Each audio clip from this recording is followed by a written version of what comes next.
আসসালামু আলাইকুম সুপ্রিয় দর্শক, এই মাত্রই সৌদি আরব থেকে আসলো সব থেকে বড় খবর। বাংলাদেশ থেকে শুরু করে ভারত এবং সৌদিতে কবে পালিত হবে খুশির ঈদ?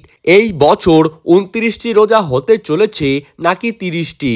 কি বলছে সৌদির চাঁদ দেখা কমিটি?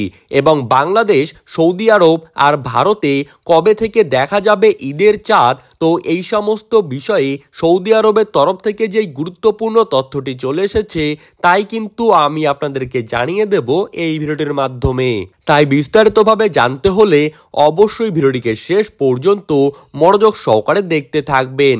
আর এই রকমই ভালো খবরের আপডেট পেতে হলে অবশ্যই আমাদের ইউটিউব চ্যানেলটিকে সাবস্ক্রাইব করে রাখবেন আর পাশে থাকা বেল আইকনটিকে প্রেস করে রাখবেন। এবং বিশ্বের সমস্ত মুসলিম ভাই বোনদেরকে ঈদের শুভেচ্ছা বার্তা যদি আপনি জানাতে চান তাহলে অবশ্যই আমাদের ভিডিওটির কমেন্ট বক্সে ঈদ মোবারক লিখে জানাতে ভুলবেন না। তো চলুন এক নজরেই দেখে নেওয়া যাক। আমরা জানি রোজা শেষে শাওয়ালের প্রথম দিনই ঈদুল ফিতর উদযাপন করা হয়, তবে কবে রোজা শেষ হবে তা কিন্তু নিশ্চিত হবে চাঁদ দেখার ওপর। চাঁদ দেখার ওপর কবে খুশির ঈদ পালন করা হবে সেই সিদ্ধান্ত কিন্তু নেবে চাঁদ দেখা কমিটি।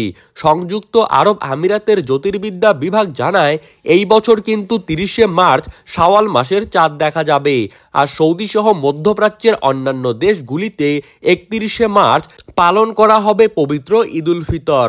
এর ফলে বাংলাদেশের শাওয়াল মাসের চাঁদ দেখা যাবে ৩১শে মার্চ সন্ধ্যায় এবং বাংলাদেশ এবং ভারতবর্ষে ঈদুল ফিতর কিন্তু পালন করা হবে ১লা এপ্রিল অর্থাৎ মঙ্গলবার দিন। ২৯শে মার্চ সন্ধ্যায় আরব আমিরাতের চাঁদ দেখা কমিটি চাঁদ দেখার আহ্বান জানিয়েছেন।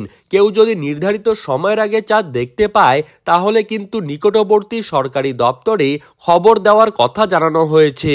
যদি ৩১শে মার্চ সৌদি আরবে চাঁদ দেখা যায় তবে কিন্তু ৩০টি রোজা পালন করতে পারবেন সকল মুসল্লিরা, আর তার সম্ভাবনাই সব থেকে বেশি রয়েছে। পাশাপাশি বাংলাদেশেও কিন্তু এই বছর ৩০টি রোজা পূর্ণ হবার কথা জানানো হয়েছে। তো সুপ্রিয় দর্শক, এই ছিল আজকের সর্বশেষ আপডেট।